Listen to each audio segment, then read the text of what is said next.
GG sa lahat mga bay. Welcome ulit sa akin channel by Nadsworks. So mayroon po tayong gagawin ngayon, i-dump truck po ito. So ang isi-share ko po sa inyo ngayon ay firing order po. Ituturo ko po yung firing order ng ating B12. Gawa ng magchuchun na po ako. Pero yung mga isi-share ko lang ngayon ay yung firing order ng ating B12. So bali 12 po ang piston nito mga bay. 12 po yung ating piston. Dito sa kabilang cylinder head, 1, 2, 3, 4, 5, 6. Mayroon siyang 6 cylinder. So, isi-share ko po sa inyo yung firing order. Paano po natin ito ma-tune up. Gawa ng pag hindi po natin alam yung firing order mga bay, ay hindi po natin pwede i-tune up yung ating sasakyan. Gawa ng baka magtutukuran po yung mga barbula natin pag hindi natin sinunod yung ating firing order. So, yun ang pinaka-importante po sa lahat. Ang firing order ng ating truck, lalo na sa ganitong 12 po ang piston. Ito po yung kabuuang makina natin. B-type po siya mga bay. Yung ating injection pump ay nasa gitna ho. Ayan po, medyo malaking truck po talaga to, B12. Malakas-lakas din po talaga to. Isuso po tong makina natin mga bay. So ngayon po ituturo ko po sa inyo yung ating firing order. Ito na po ay makatulong po sa inyo, lalo na sa mga mekaniko na mga katulad ko. Yung napaka-importante po na malaman natin yung firing order bago po tayo mag-tune up. So itong cylinder na to, nilagyan ko po siya ng mga number mga bay para hindi po tayo malito mamaya pag nag-tune up na po tayo. So ito yung ating first cylinder, ito yung ating number 3 cylinder, tapos yung ating number 5 cylinder, number 7, number 9, and number 11. Paano ko po nalaman ang mga each number ng cylinder natin mga bay? Mayroon po yan tatak dito sa likod. Diyan po. Papapansin po natin dito, mayroon po yung mga number dito. So, katulad din po sa kabila, mayroon din yung mga number mga bay. Ito, 6, 8. So, ang ginawa ko rin, sa kabila, ninumberan po rin natin mga bay. 2, 4, 6, 8, 10, and 12. Para hindi po tayo malito kung saang cylinder ang i-adjust natin. So yun po yung purpose niyan mga may, bat nilagyan ko siya ng mga numbers. Pero hindi po yan ang ating firing order. Mga number lang po yan ng mga piston mga bay or cylinder. So dito sa kabila mayroon ding 6, 1, 2, 3, 4, 5, 6, 6 na cylinder rin dito mga bay. So yun yung mga number ng piston natin, 2, 4, 6, 8, 10, and 12. So pag ganun, yung strategy na yun na paglagay ko ng mga numbers mga bay, ano lang po yun, guide po natin para hindi po tayo malito. Sana po na meron kayong natutunan kahit paano sa mga diskarte na ginagawa ko. So doon na tayo sa main point mga bay. Ituturo ko na po yung ating firing order. Yung lugar na pinagawa natin mga bay, medyo mainit ho.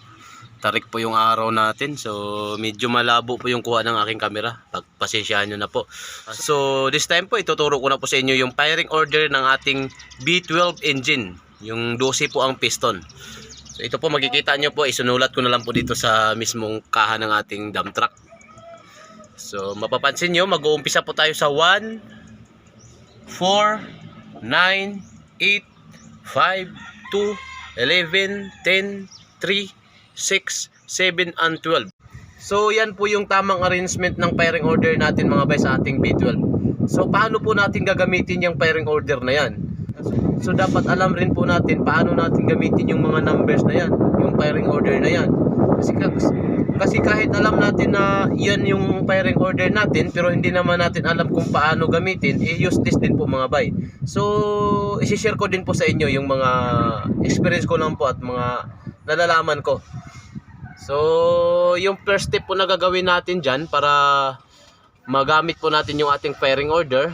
Diba makikita po natin 1, 4, 9, 8, 5, 2, 11, 10, 3, 6, 7, and 12. So, hahatiin lang po natin yan sa 6-6 mga bay. So, mag-upisa tayo sa 1, 4, 9, 8, 5, 2. So, dito tayo maghahati. Ayan. So, bali dito sa kabila, 6 na cylinder din. 11, 10, 3, 6, 7, and 12. So 6-6 po. So paano pa natin i-apply yan doon sa ating makina pag na-tune up na po tayo? So yung running mate po, magbabase po tayo sa running mate. So yung running mate po ng ating uno, pag dito po tayo nagbaba ng ating intake, ang running meat po niyan ay yung ating 11. So yung ating 4, ang running meat po ay yung 10. Saka yung 9, ang running meat po ay yung ating 3. Tapos yung ating 8, ang running meat po niyan ay yung ating 6. Then yung running meat po ng ating 5 ay yung ating 7. Tapos yung running meat po ng ating 2 ay yung ating 12. So pag dito po tayo nagbaba ng intake, dito po tayo mag-a-adjust mga bay. So pag nagbaba tayo nag-top dead tayo sa 1, dito po tayo sa 11 mag-a-adjust. So ganun-ganun lang po yan. Then after po, pagkatapos po natin i-adjust to dito, dito naman tayo mag-a-adjust sa kabila. So ibabalik na rin lang po natin yan. Ang running meat po ng ating 11 is 1. Yung running meat po ng ating 10 ay 4. Tapos yung running meat po ng ating 3 is 9. Then running meat po ng ating 6 ay 8. Then running meat po ng ating 7 ay 5. Then ang running meat po ng ating 12 ay 2. So ganun po ang paggamit ng ating firing order mga bay, para may i-adjust po natin at may i-apply po natin doon sa ating makina. So kung saan po tayo nagta-top dead, example, doon po tayo sa 11, dito po tayo sa 1 mag-a-adjust. Kung dito po tayo sa 1 magta-top dead, dito po tayo sa 11 mag-a-adjust. So bali, ganun po yung cycle ng ating firing order. So by running meat po tayo magbabase.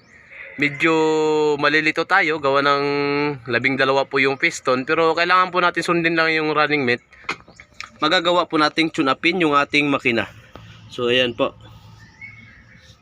So yung sinishare ko po sa inyo ngayon mga bay is quick vlog lang po tayo, gawa ng nagmamadali rin po yung customer natin na mapatakbo to, gawa ng may biyahe pa po to sa Batangas, biyaheng graba.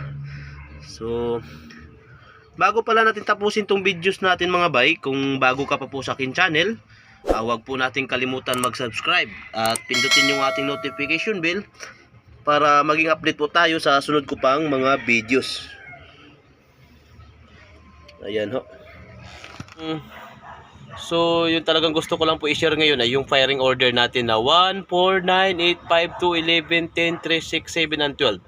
So i-apply na po natin yan dito sa ating makina ngayon mga bay. So next videos ko na siguro ipakita kung paano po tayo mag-tune up, no? Sana po may natutunan po tayo sa vlog ko ngayon na araw mga bay. Maraming salamat po at sana palagi po tayo magsuporta at mag-abang sa mga susunod ko pang mga videos.